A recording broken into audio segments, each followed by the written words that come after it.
was yesterday. When I appeared yesterday to get the video, to see the video, I was not allowed to make a copy of it. I was not allowed to take a copy. I was not allowed to use my cell phone to make a copy. In fact, before I went back to view the video, I was asked to empty all my pockets and search me so that I couldn't have any recording devices. I absolutely declined and said I'm not going to do that, but I'm not going to record anything without your permission either. All during the viewing of the video, I was required to sit in a room with the other counsel, opposing counsel, watching me, seeing what I was doing. So I was not free to talk about what was on the video, and certainly I don't have a copy that I can even talk to my client about it. Now, what is so damning about a video that was taken in a public lobby that they're now using to try to destroy this man's livelihood and reputation, that they won't just release it? We shouldn't even have to be in court with this. Marriott, I believe, should come forward. And in fact, I made a statement to the Marriott Council that I think is pretty telling. I said, would you rather like the press to hear my description of what the video shows, or would you rather just show them the video? Well, clearly you know his answer by the fact that I'm here describing it to you. And so that I can lay the scene out for you. The video it appears to be from behind the front desk of the hotel, a certain desk. It might be the concierge desk. Facing out this way, where on this side is the entrance to the hotel, main entrance and lobby. And on this side is the lobby bar. There's nothing separating them wall-wise to the lobby bar. It's just the hardwood floor versus the carpet on this side. And then there's a big pole kind of right in the middle. When you first see the video, Michael is outside taking pictures, as these guys will describe to you. And the accuser here is behind the front desk of the hotel. The accuser then, as she sees Michael coming back, walks out from behind the front desk, and it appears to me to be approaching Michael and his group. Michael's group's coming in this way. Michael doesn't clearly, and no one in the group notices her yet. Unfortunately, the exact moment that they meet is behind the pole. So you can't exactly tell who talked to who, but I believe the witnesses will clean that up for us. They both meet, and then they walk to where they're in the middle of the lobby. Remember, this is a public lobby with tons of people going back and forth. When they first greet each other, they shake hands, and Michael starts to talk to her. Michael, in this interaction, touches her a sum total of 4 times. He shakes her hand at the beginning, he shakes her hand at the end. He one time touches her on the elbow, as many of you who have interviewed Michael knows he does when he talks, for a very brief moment. And one other time, he buckles over laughing, and he kind of brushes her with his hand against her other elbow. That is it. She clearly never acts upset. She doesn't back away from Michael. She doesn't act like there's any kind of problems going on there at all. The conversation lasted about 1.5 minutes. As I said, they shook hands and then walked away. Irvin struggled to hold back tears. Yep. And let's go back there, because Michael Irvin, like he said, struggled to hold back tears, describing what had happened. The conversation lasted about 1.5 minutes. 1.5 minute conversation with Michael Irvin, and Michael Irvin was struggling to hold back the tears about what had transpired, as he decided he wanted to speak after not even being allowed to see the tape himself. Hit the like button, good people. I know they're not going to send out a notification for this, because you know they choose and they pick and choose what they want to send notifications out for. They pick and choose what they want to suggest to the people. We already know that's the case. So hit the like button so they can know everybody is everybody who they say they are.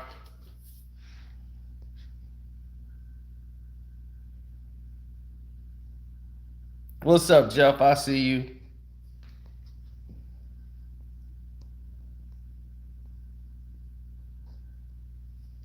All right. Let's listen to Michael Irvin after he and his team, legal team, was not able to receive a copy of the tape. Marriott said that you can come in and look at the tape. How stupid is that? And they had the lawyer there. Normally, 9 times out of 10, they'll make the tape public if it was something that was really incriminating Michael Irvin. So, this is really bad. For the hotel, this is why I will not be staying at a Marriott at no time. Anything associated with Marriott, I will never have anything to do with. Never. That's how I roll.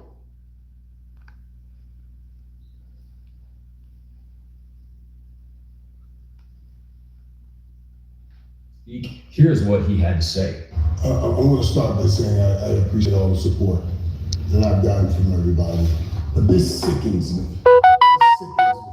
Because in this great country, this takes me back to a time where a white man would accuse a white woman would accuse a black man of something. And they would take a bunch of guys that were above the law, run in the barn, put a rope around his foot and drag him through the mud and hang him by the tree. Not a thought about what would happen, not an investigation, not after repeated attempts of people trying to go and say, guys, here's what really happened. Here is what really happened. Here are witnesses that'll say this, here's witnesses that'll say that. They say, we don't want to hear. We do not want to hear. How can I defend myself if I don't even know what I'm defending myself against? They asked me and said, do you remember this girl you met in the lobby? I work and I live in hotels. I stay in hotels all year long from August to September. I meet people every day walking in and out of a lobby. I couldn't even tell you what she looked like. I don't know. I don't even know who I'm talking about when I'm talking about I'm supposed to do something. And this just blows my mind that in 2023, we still dragging and hanging brothers by a tree. To not listen to the court. Marriott is above the law. Because I still haven't seen this tape. I haven't seen this tape. I want to see what I'm being accused of, why I had put my whole life on hold, why my family had to endure it. And if I did something wrong, I'll suffer the consequences of me doing something wrong. But if you did something wrong, you meaning them, then they should suffer the consequences of what they did wrong. It's just sickening. Irvin's lawyer accused Marriott of violating the court's order by refusing to allow him and Irvin. Right. He did violate the court order. The court's order. So before the press conference, Irvin's lawyer filed an emergency motion in which he asked the court to order Marriott to produce copies of the surveillance footage to Irvin for their own files. We have filed an emergency plaintiff's motion to enforce court order to try to get the video. It was filed this morning. We're hopeful we'll get the video to share it, but we think we're far enough along in the case now to say the allegations are nonsense. And we need to immediately get Michael back to work. And I believe that Renaissance needs to apologize to him. Yep, and the Renaissance Hotel know that this is a frivolous charge. They wanted to make Michael Irvin a target. They used this woman to set him up, thinking Michael Irvin would go for it and say something stupid or do something stupid. The mistake they made is that there were about 4 to 5 credible witnesses that were there. They weren't just Michael Irvin's friends. These are reputable white people in the area. There was a man from Philadelphia who was there to see the Super Bowl who was sitting at the end of the bar. He was there. There were a lot of people there who saw this injustice take place. Now, of course, they're not going to pony up to any wrongdoings, why would they tell on themselves? Why would they want to turn over something that could damage them? But what they can't do is destroy that evidence. Because if they destroy it and say, oh, we don't have it, we wiped it, oh, that is avoidance at the highest degree. So they know now the whole thing they can do is try to fight it off as long as they can.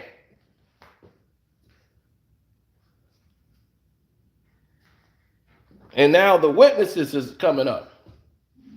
When a young lady approached Michael, and there was nothing really untoward out of the interaction, because essentially I was checking the pictures, and basically I heard some laughter. I looked up, there's a few handshakes, there was some more laughter, and they went in separate ways. Michael went back to the lift, and obviously continued on his night, and I take it he went back to his bedroom, and the lady returned to roughly around the bar area. No, are you an NFL fan? No, I'm not actually. Believe it or not, I apologise to the guys here in Dallas, but the Super Bowl that weekend was the first game I've ever watched. Okay. So, yeah. Okay, so, I didn't know who Michael was before this event. and I'll just ask you one more question. Did you see anything at all that would cause you concern or you thought was inappropriate in Mr. Irvin's behavior towards this woman? No, not at all. Okay. And you're aware that you're actually on the video that I've seen, and so we know that you were there, correct?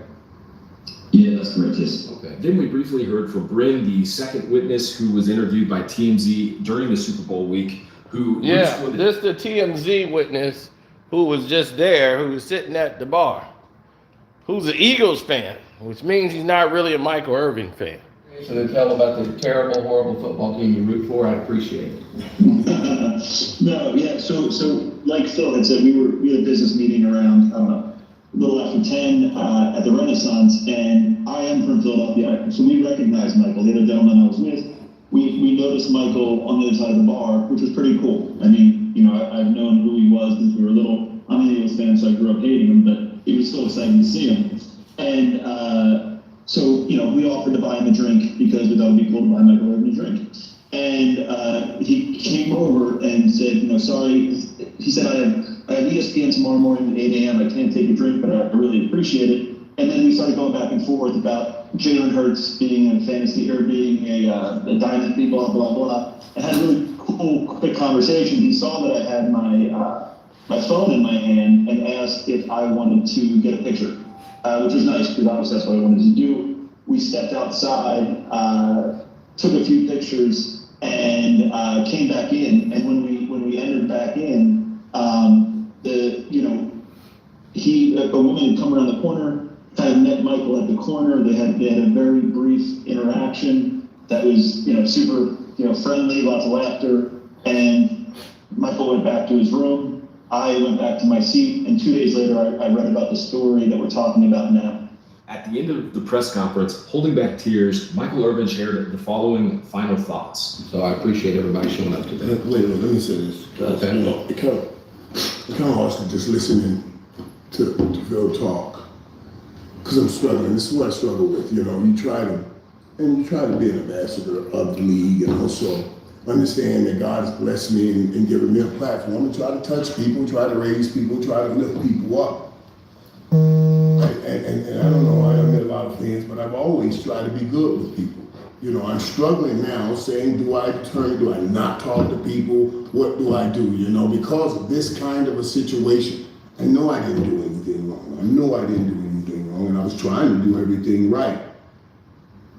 So it's just, though I say that, I gotta come back to this moment. Had I not said to these guys, you know what, you cool guys, let's go outside and take that picture, then they wouldn't have been right there with me. And that would have been a moment that I've had alone, and I know nobody's gonna listen to what I say. Nobody, still, at least married out, don't wanna hear what we have to say. Don't wanna hear what I have to say, don't even care to share it. So, I just got emotional thinking about it because I'm struggling with that, on what to do moving forward after I deal with all of this. That's all I want to say. So, as you can see, he's emotional.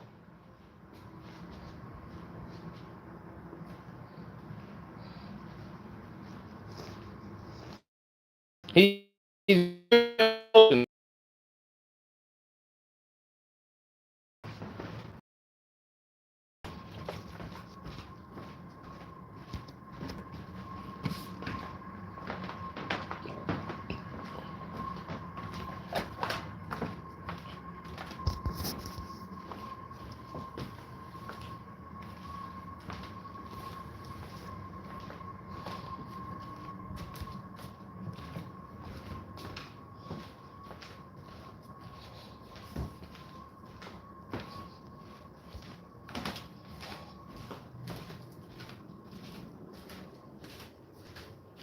Well, when you put yourself in a situation where you're open to the public and you have a reputation of something happening to you in the past and they target you, they set you up for these things, that a woman would agree to do that to another man and to be able to sleep comfortable at night knowing that they've done something like that. That should weigh on a lot of people's minds and wake them up to say, hey, this is real. They're really doing this to you. It's really possible. And a lot of people don't believe it until it happens to them.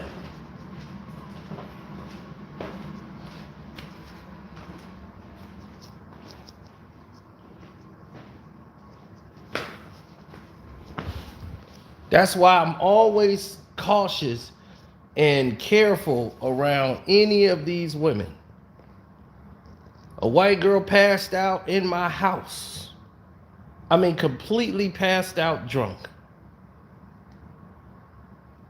And I said, uh-oh, she was in the kitchen, passed out drunk, then drunk too much, threw up on my carpet, everything. And I said, I'm not touching this woman. I'm finna photograph these moments. I'm gonna let the police know, hey, I was the complete gentleman. I helped that person, let the person sleep it off. Said, hey, there you go. This person came over to our house, passed out. We didn't know her family. We didn't know nothing. I'm like, okay, she ain't come to my house to sleep with me. That was never the case whatsoever. They were there hanging out, not this house. This is the old house, this is in the past. She passed out. And I don't know what she been drinking before she got there. Yeah, sleep it off. She got up, she thanked me for helping her out and not taking advantage of her.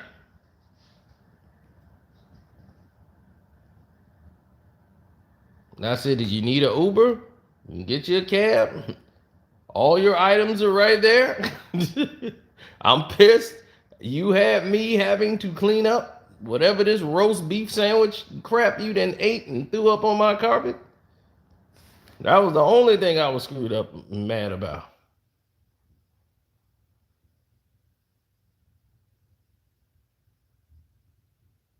I'm like, yeah, I'm sitting over here relaxing. Now I got a fireman carry you up steps.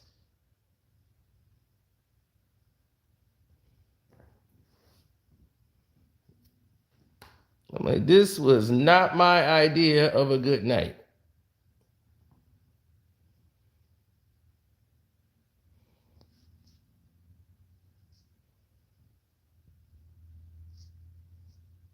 Yeah, I'm gonna call the police and tell the police a white girl is passed out on my floor. I don't know how she got like that, officer. Yeah, I don't want to be in the department answering these questions.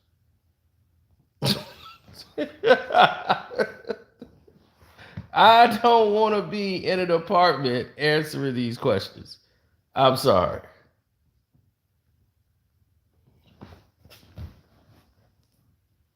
No, I helped that woman.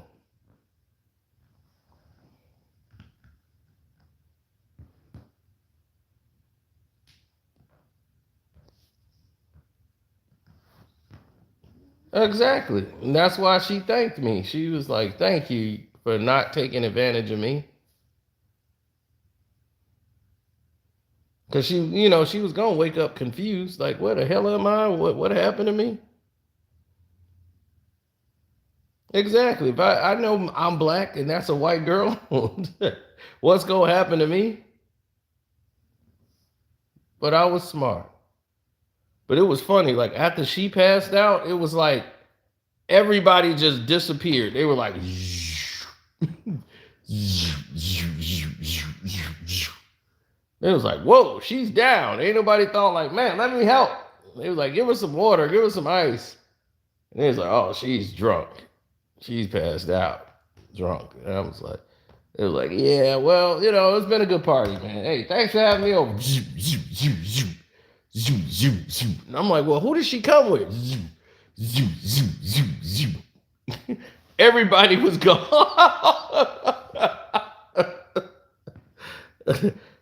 Everybody was disappearing. I'm like, whose friend is this?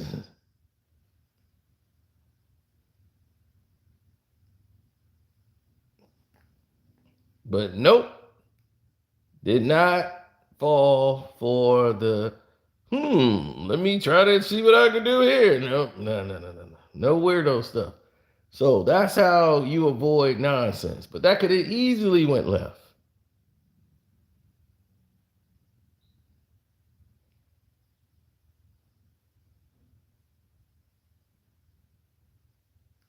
Because if that person would have jumped up and said anything negative towards me, like, he hurt me, who would have believed me?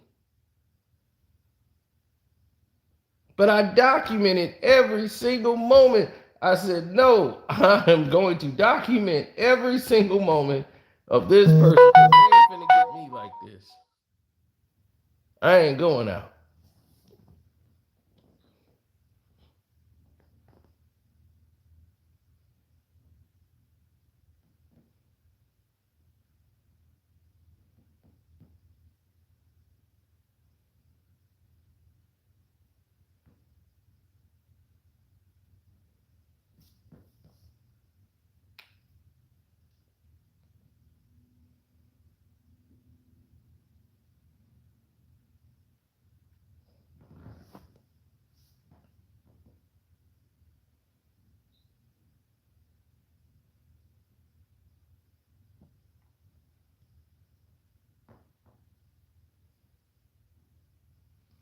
Well, you got to understand, when you look at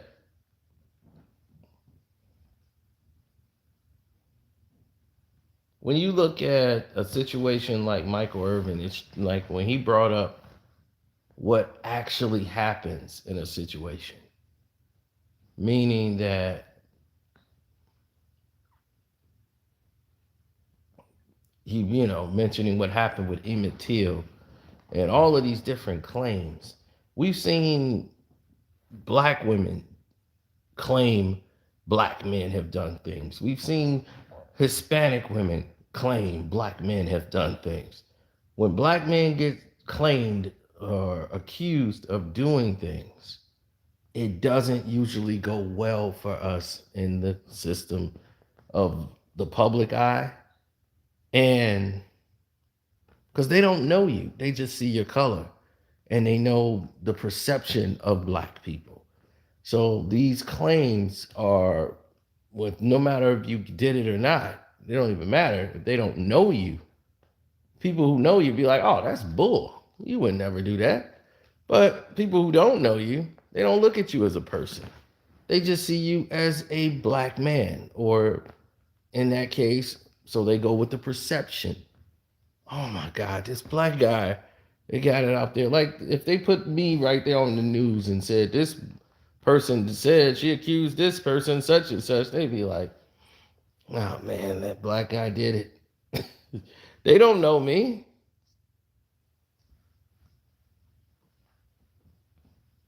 Look at Deshaun Watson.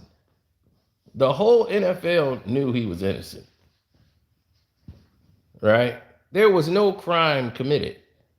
That's why he's not going to jail. So there's no crime committed. You see what I'm saying? So it's like, okay, there's no crime committed. So if there's no crime committed, why are we so committed to destroying Deshaun Watson? The NFL knew he didn't commit a crime. That's why they gave him the punishment that they did the first time. And then that wasn't enough for the people. They were, oh no, that's not enough games. So because they crying, it was like, okay, well, all right, we'll give him more games then. It's like, well, if we're gonna be held prisoners and then we're gonna keep just changing rules based on how someone feels, like they did Ray Rice. Ray Rice had a deal in place, and when Ray Rice deal fell through, what happened? Right? He had a deal, an arrangement. He was only supposed to be out like 3-4 games. And that was it. And then the tape come out. And then now they want to be like, oh, you banned? Banned? Banned? Out the NFL indefinitely? For what? I told you what I did, and you gave me the punishment you did. I didn't lie about it, so the tape leaked. I didn't leak the tape. You think Ray Rice put that tape out? So the NFL tried to go in and change and give him a whole new sentence. And they was like, you can't do that. That's double jeopardy. So the NFL lost because you've already punished this man. Now you can't go back and re-punish him when there's nothing new that was on the tape that you've already seen. The NFL had saw the tape, and then there was nothing new on the tape that he didn't say that he did. So how you gonna re-punish the man?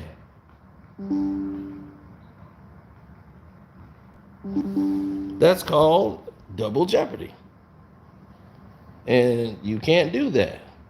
So on that premise alone, they had to make changes.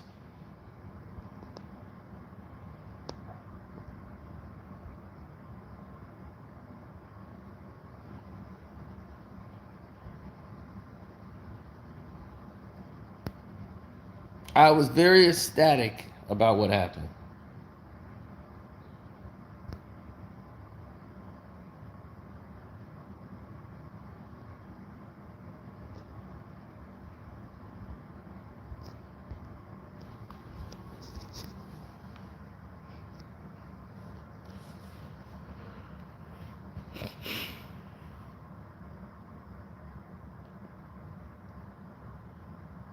Yeah, but Ray got paid his full contract, but he could never play again in the NFL.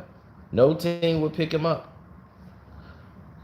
So you see Michael Irvin's name, NFL immediately reacts, and NFL Network just immediately sits down Michael Irvin without even hearing him out, without even saying, man, what's going on, without even looking at the evidence. They even do a knee-jerk reaction, and boom, just like that, Michael Irvin is suspended. And he can't go into...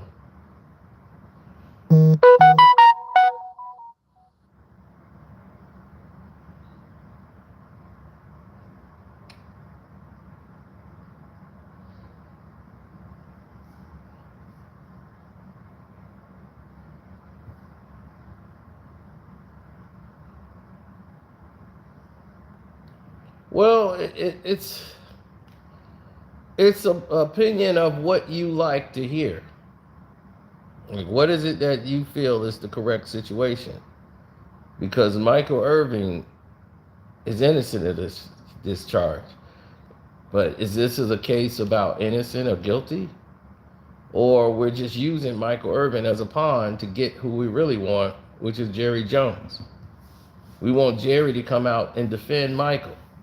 But that backfired because the case they had was so weak, and the fact that it was done poorly, that now Marriott is in trouble. The girl who's in question is not really in trouble.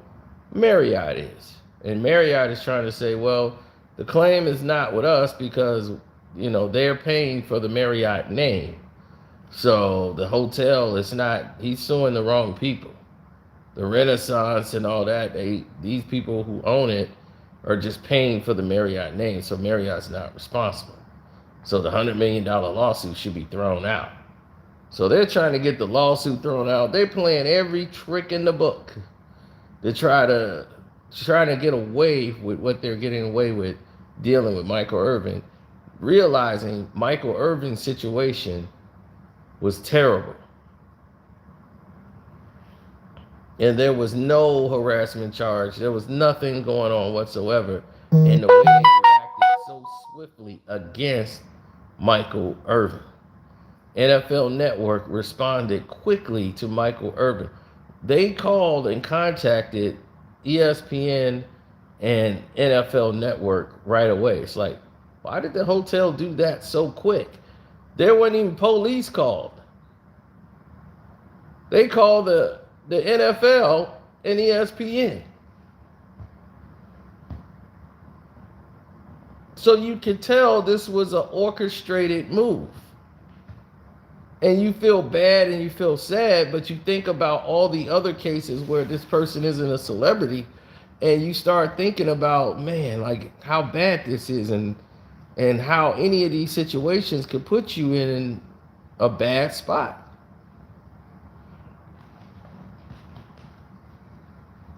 I wouldn't allow myself to get put in that spot. Not without document. I'm very aware of these situations now. I'm like, no. If you super drunk, I don't want to take no. I don't even want to sleep with a girl that's super drunk. If she's super drunk, she might throw up on me. Why would I want that? That's way more work than you could ever ask for. No way.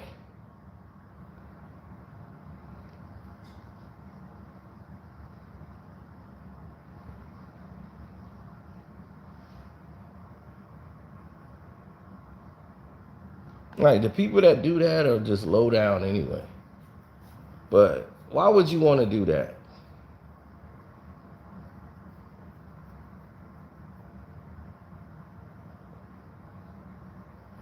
People always get accused and blamed of the most awful things in life. They always blame us. We always get blamed.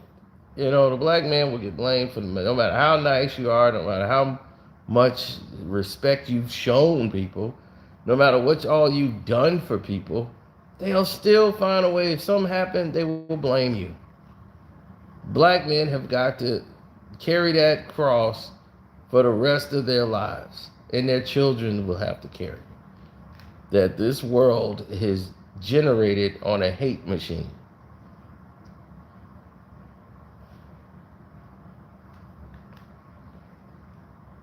And it's unfortunate that your children have to grow up knowing how ugly the world truly is. That there's actually nice people in it. Like very nice people in the world. And it never gets highlighted because everybody's focused on the bad and the negative. And because of that, because they're fed it every day, the news feeds you negativity every day to keep you in fear. That's the job. The job of the news is not to inform, but to keep you in fear. Keep you in the lines of this is where you go, this is where you don't go. This is who you trust, this who you don't trust. Fear. Oh, and while you're at it, hey, go here to eat. And go here to buy a car. So it's a programming. That's why it's called programs on the tail lie vision. The tail lie vision has programs. Right? The television program.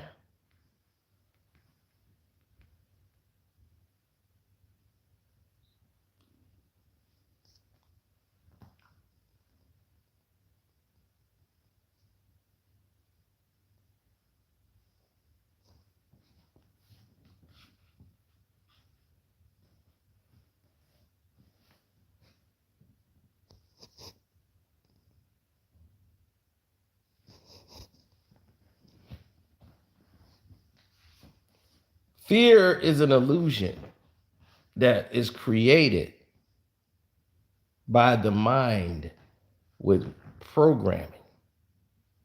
It's instilled. People have to instill fear into you. If you look at the children of Africa, when they see a snake, they don't fear it. They see a lion, they don't fear it. They see a wild animal, they don't fear it. The people that's out there, because they grew up around it, they don't fear it. They'll grab a snake, whack! Next thing you know, they'll be like, I can make a good belt out of this. They wrap it up and take it home. They could walk amongst the animals. That was us. We had the roots. We were the kings of the jungle. The lions bowed down to us. In Africa, do you think a lion is going to attack them? They ain't scared of no lions. They will hunt a lion down.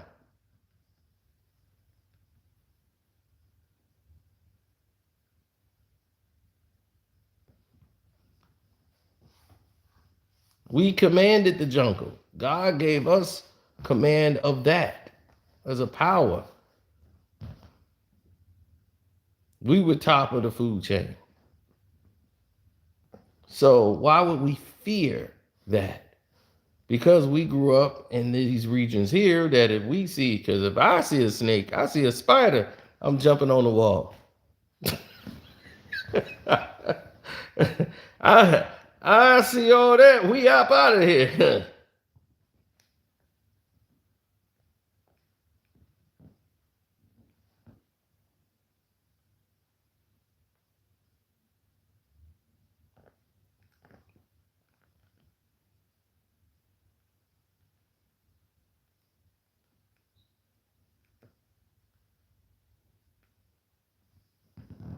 Well, you got to look at the bigger picture. And you might say to yourself, well, then what is the bigger picture? I just don't get it. Well, the bigger picture is you in a situation where these people are coming for you 24/7. They don't have respect for you. All they know is how to tear down. No build up, just tear down. Every time you look around, someone is tearing another person down.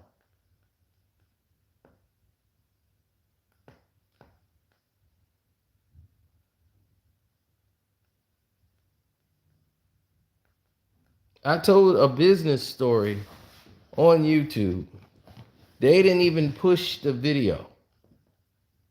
The video got no traction. It got nothing on YouTube. It didn't even move. Now, why is that? This video here barely got any traction. Why would they not suggest this video? Because they saw the name Michael Irvin. And right now, Michael Irvin's name is not good in their eyes. So the first thing they do is try to submerge the video down.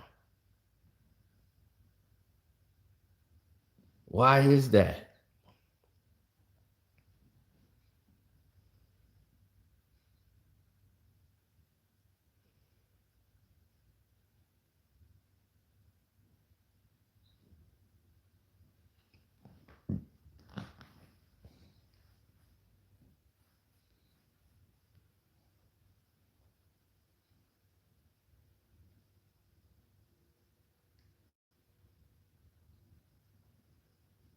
Because after my video, everything went left.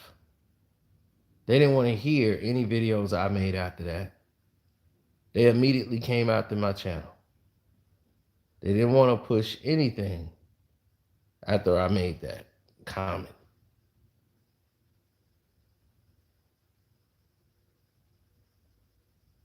We the only race that promotes single parent. Single parenthood is promoted only by African Americans. You never see white people promote single parenthood. You never see Hispanics promote single parenthood. You never see Indians promote single parenthood. You never see any other race promote single parenthood. Even blacks in other countries don't promote single parenthood. Only here in the Western region do blacks promote single parenthood.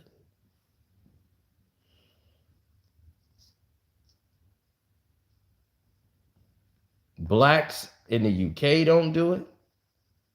Blacks all over the world don't promote single parenthood except here in the United States of America.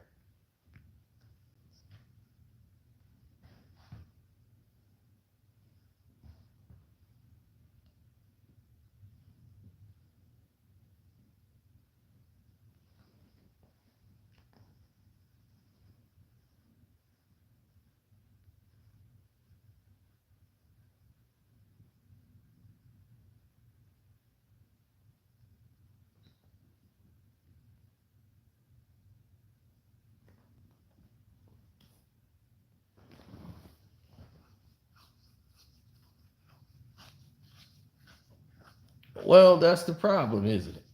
The problem is we're forced to be in a bubble surrounded by fools. And when you're surrounded by fools, you get fool results. Now, I've never been one to deal with such people. Like I know to weed out the bad crowd or the bad element. I try to weed them out. I try not to run across too many people I don't already have a bead on or don't really know that well. Because these people who have these agendas, you don't really know them like that. You don't really know exactly who they are or what they're about. But why is it that single parenthood is promoted the most in our community? And they never promote anything other than.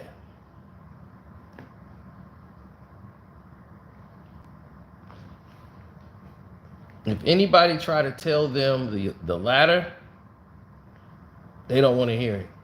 If I say, oh, the Lakers are getting their butt kicked and LeBron is the reason and this and that, oh, they'll send that out. It'll be traffic everywhere. Oh, this rapper Gunna snitched on Young Thug. Oh, they'll send that link out.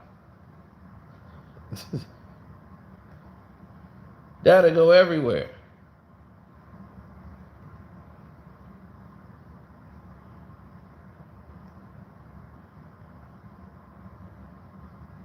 But once you start saying, hey, I think we need to go in this direction and do X, Y, and Z for this reasons and that reason,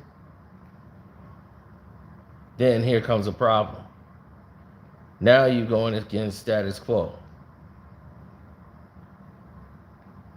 But if I say Shannon Sharp was fighting with the Grizzlies, oh, that'll travel.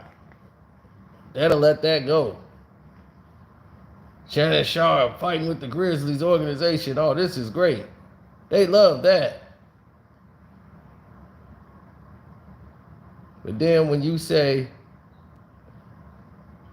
well, let's talk about this single parenthood thing. Why is this being promoted? Why is they doing, oh, no, can't talk about that. So they pick and choose what can be said, what can't be said, and what they want to promote.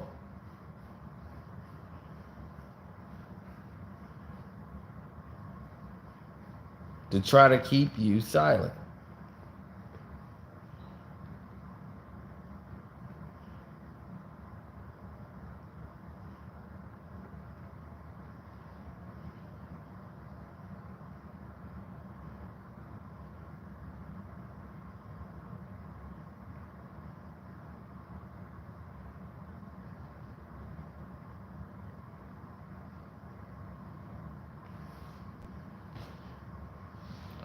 Matt Barnes and Steven Jackson, they're so minute in the real picture of things. Those guys are just riding a wave.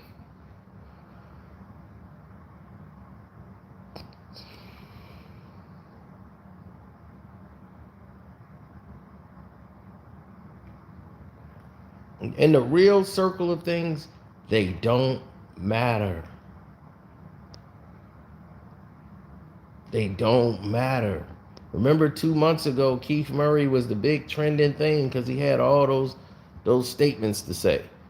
At the end of the day, it don't even matter.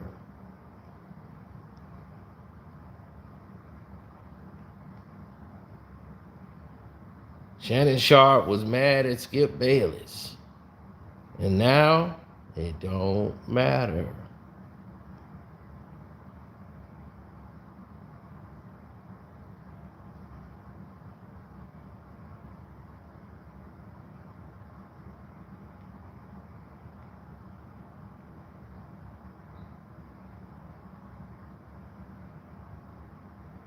Well, you got to ask yourself something. What is it worth to you? Is it worth something to you? How many people are going to remember you when this thing is all said and done?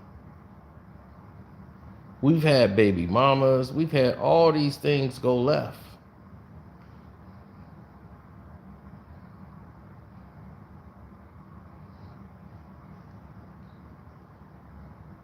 We seen Lucas score 110 points in 2 games.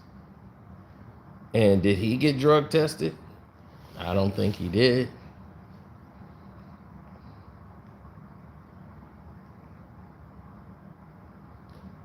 So we got to start asking ourselves something. What is the truth and what is the lie? Because if we're not doing the right things by each other, then it don't even make sense to continuously go down this road when it's not working for us. If we're not going to get the proper respect, what the hell are we doing it for?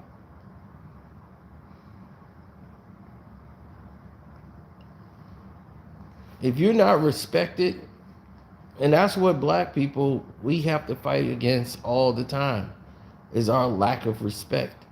In Hollywood or television shows, we don't get respected the way we should. And it's obvious if you look at the type of programming. When they have a coming of age show or any other show that isn't black, it could be, introspective. It could be enlightening. With us, we are in any type of movie, it can't be serious.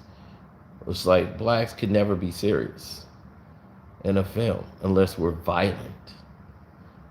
We have to be the comedic sidekick or comic relief of the movie, or we're the villain or violent. We could never just be strong, intelligent, serious people. We can't be that role. They don't want to portray that with us. Because then people will start to see like, they could actually conduct business without being emotional, without being like we do every other day. They don't want you to know that. There's plenty of people in business that's serious and everything that's black. They're not about silliness and all of this goofiness. They're not about that. But if every time you see us in one of these films, they show us as the comedic sidekick, or in other words, the entertainment of the film. So people will view you as this, and then you lose respect.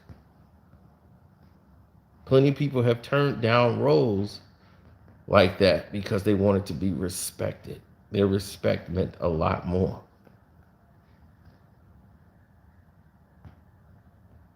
Loved by few, hated by many, but respected by all.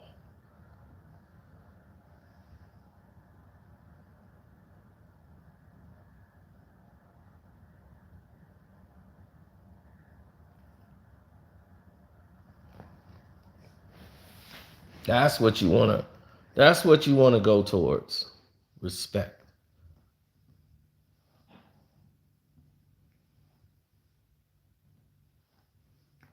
Adam Silver in the NBA is upset with me because of the Ice Cube situation.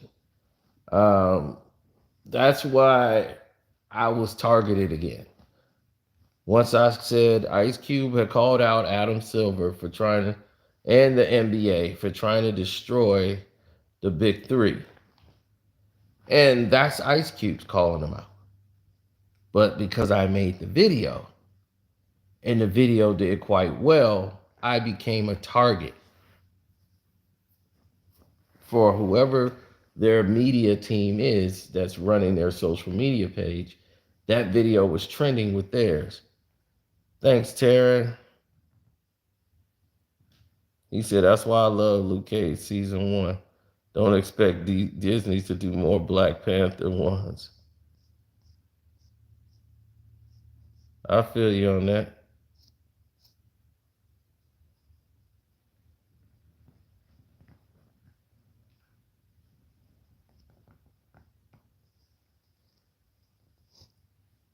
Right. They allowed Denzel to make those type of roles. They allowed Chadwick Boseman. So if you think about how many people that get to do this on a regular basis, whether it's television show, anything else, we have to praise and applaud 2 people.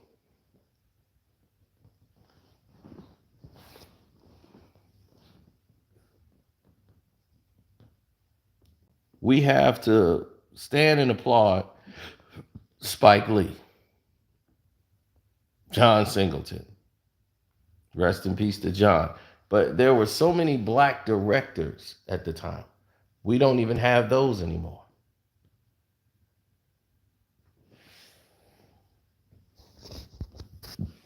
Studios weren't hiring these people anymore.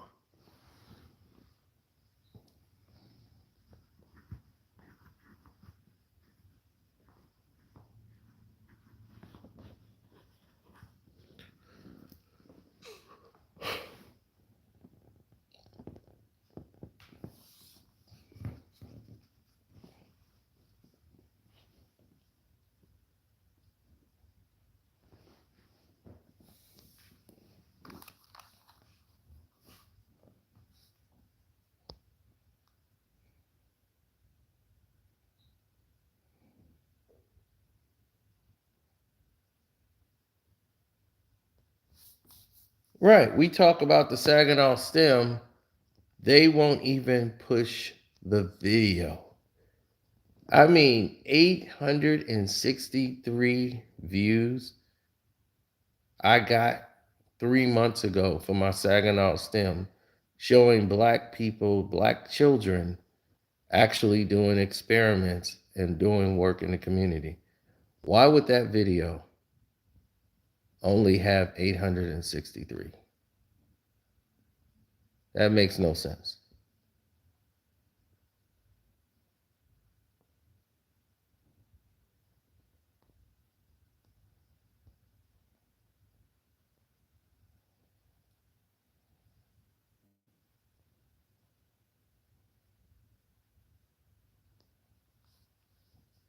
Mm.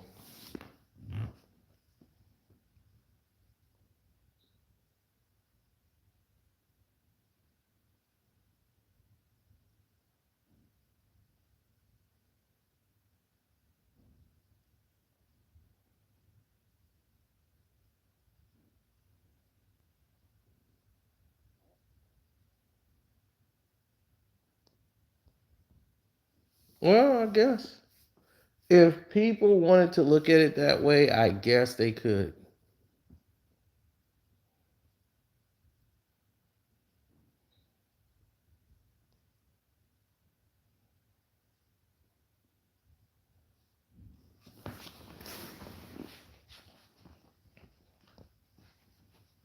Well, when I revealed to the world what we put on the Patreon about what really happened to Ennis Cosby, actually, that was a mistake.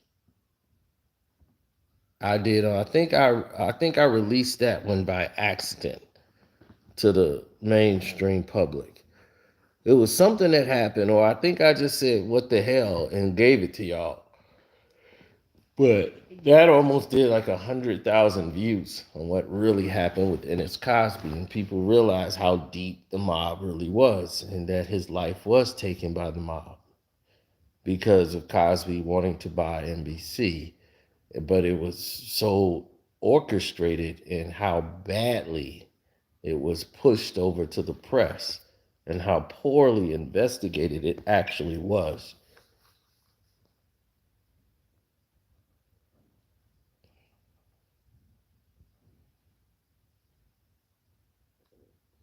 Right. We actually showed how we were locating jobs for the Patreons.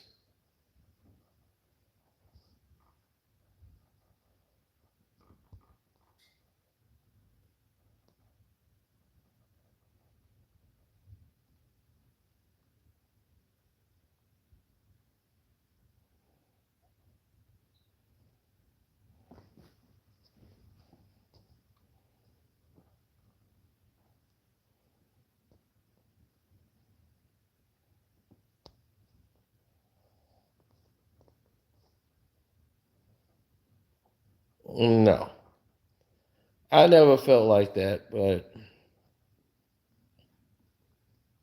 when the Kyrie Irving situation went down and LeBron spoke his mind, Kyrie should have said, I'm not dealing with you. But he chose to deal with it.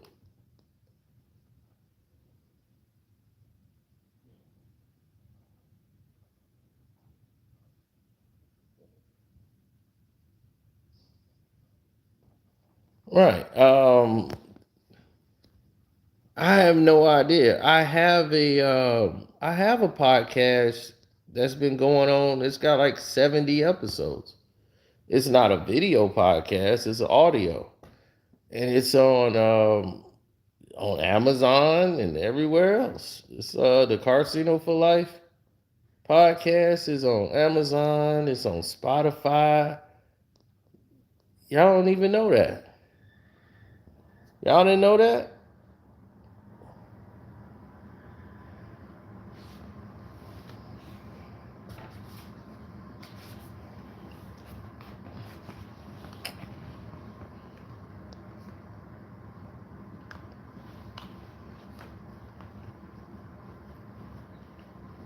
So if you have Amazon, you pretty much got it. And it's mostly people that do that is like truck drivers.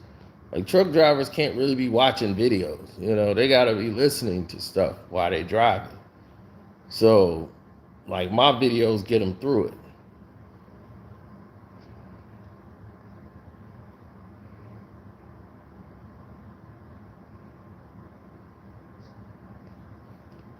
Well, my thing is I have a lot of enemies.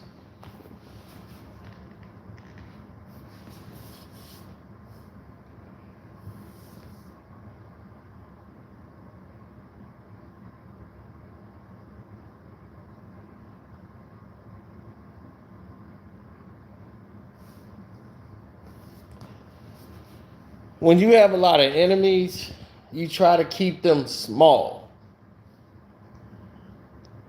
Because even when you're reporting on things, it's never in the favor of the people that are going to end up liking you.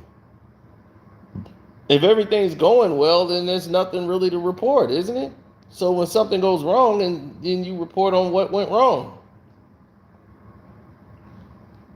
Or if there's a problem, when Adidas had a problem with Kanye West, that's when we reported on it. Did we report that Adidas was working with Kanye West and everything was still working and they was fine? It's nothing to report. So when they ran into a problem, people reported on it, right?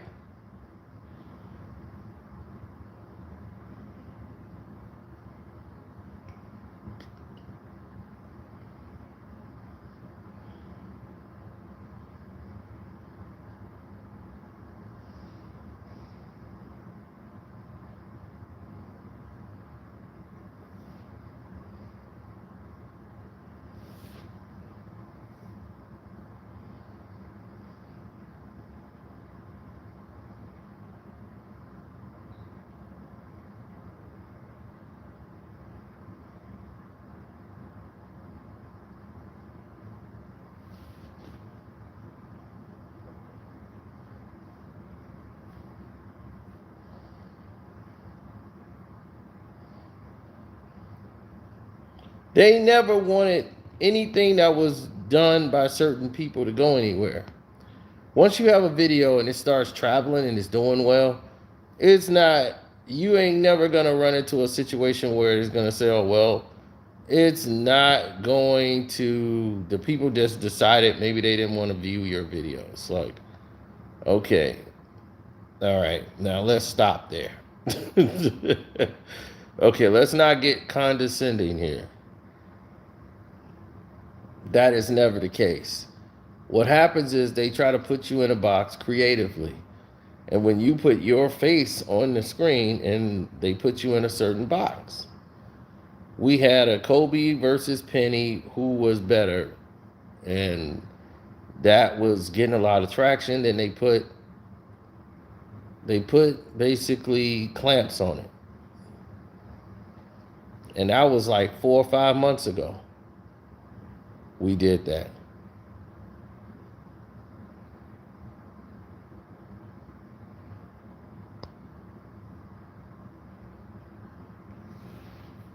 Now, Biggie and Nas was supposed to end their beef on March 9th of 1997. And they was just being weird. They didn't even have a beef, really. They were both acting like a-holes and just being arrogant towards each other. That's all it was.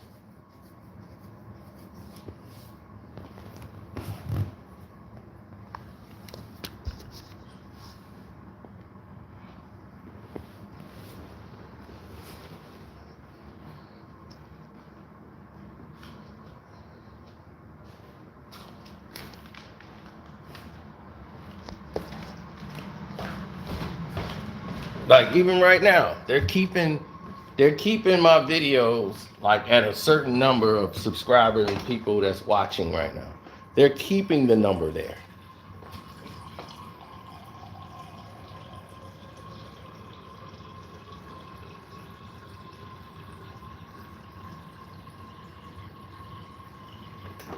Nas had aligned himself with people that had beef with Big, Raekwon, and all them people that didn't like Big. It was like everybody decided to hate on Biggie and Puffy at the same time. Once you blow up, everybody gonna start to hate you. That's just how it is. That's why Kick in the Door was made. He got everybody on Kick in the Door. This goes out for those that choose to use disrespectful views on the King of NY.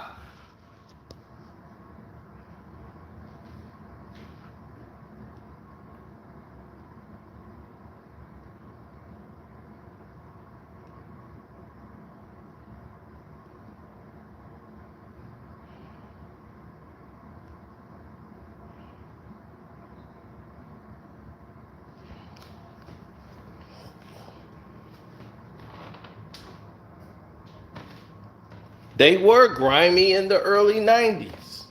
Far behind me. It ain't hard to find me.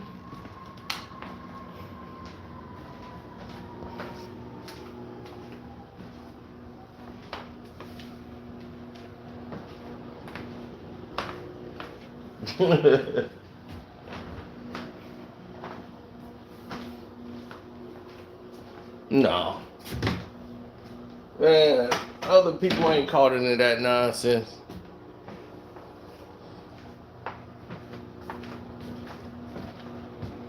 I would call it competition if it was about competition, but it had nothing to do with competition. Until Nas sold that many records, then that became the case. But until then, it wasn't no competition.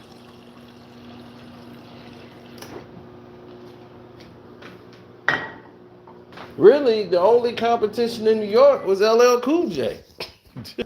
Seriously, that was the only competition they had was LL Cool J, who came back with Mr. Smith and was right back in the mix of things.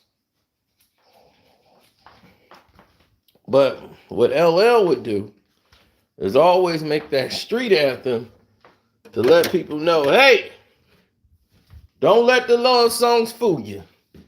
I'm still LL Cool J.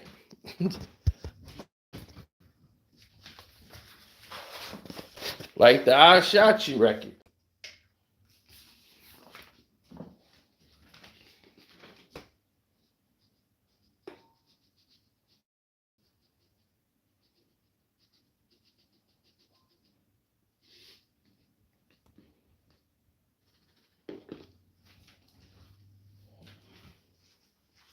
Yo, what's up with that I Shot You deal?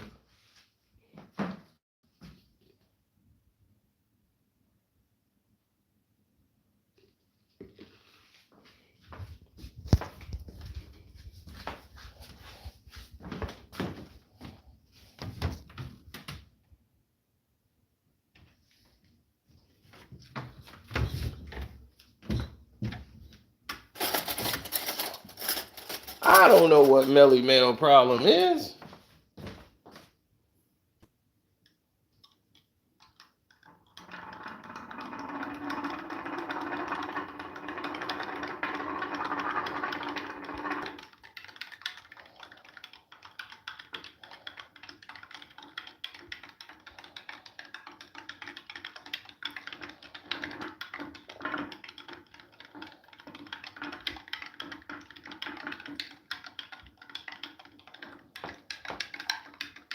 You would have to get Melly Mel to break that down for you, not me.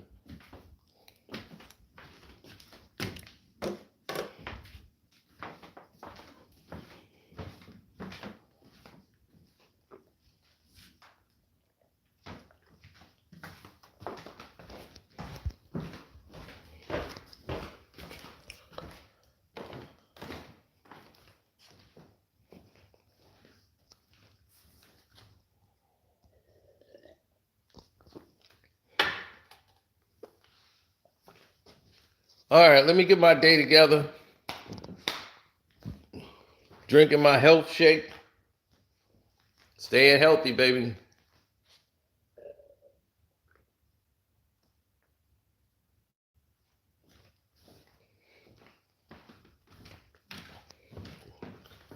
Got to do the best I can.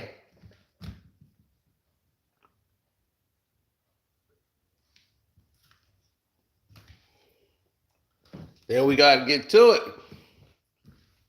Know what I mean? So thank you for stopping by, and I'm out.